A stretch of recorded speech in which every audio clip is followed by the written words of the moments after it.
ground, it's less than 90 degrees, so I can actually do a facing and a turning. But if you look at it now, the tool won't actually go in and touch the face because the cutting edge is right here on the tip, this tip right here. So what I need to do is I need to rotate the tool so that I can actually just get the point to touch. And if you look there, the point is touching, so I'll tighten up the large bolt and I can perform a facing operation. I also, because it's less than 90 degrees, can move it to the outside and do an outside turning operation as well.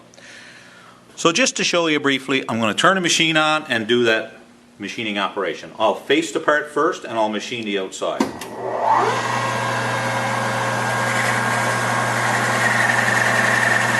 So the facing operation, and you know you're on center if it goes right away and takes it. Actually, there's a little tiny bit sticking in the middle, so you know it's not perfect, but it's close enough for this.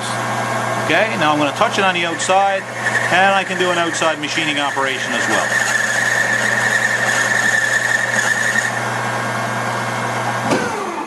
Okay, so sometimes as well, if you're doing a basic machining on the lathe, you will need the part to stick out of the chuck a long way. So the problem with that is, because it's sticking out so far, it increases the chance for a lot of vibration and chatter and makes it very unsafe to be doing. So to remedy that, we're actually going to take out our live center by winding the handle back, and I'm going to put in a Jacob's chuck. The Jacob's chuck then can hold a drill, so if I want a center drill, which I do quite often before I drill a hole, or in this case we're going to center drill and use it to support the end of the shaft.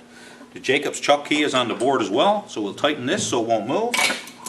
I can bring it up to the work now. The large bolt that goes down through the tailstock tightens. Push the green button to start the lathe, and I can actually drill a small hole. This is designed so that it drills a small hole for clearance and then puts a taper on, which is exactly the same taper that's on the live center. So now I can move my drill back.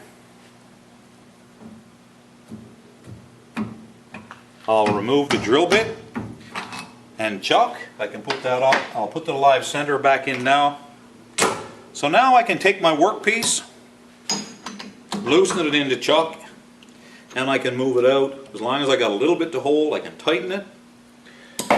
When I move my live center up now, it supports the end, and it allows me to do the machining operation without worry of chatter. I can move my tool in now, and as you can see, I had the tool set up before for doing a facing and a turning operation. Right now we can't do a facing operation because the center is in the way, so I need to turn it now so I can just do an outside turning operation. So I'll loosen the bolt. As you can see, there's quite lots of adjustments for here. We'll move this around. So now I'm set up to do an outside turning operation, and I'm ready to go. So I'll start the lathe. I can bring in and set up for my cut, and I can feed it along.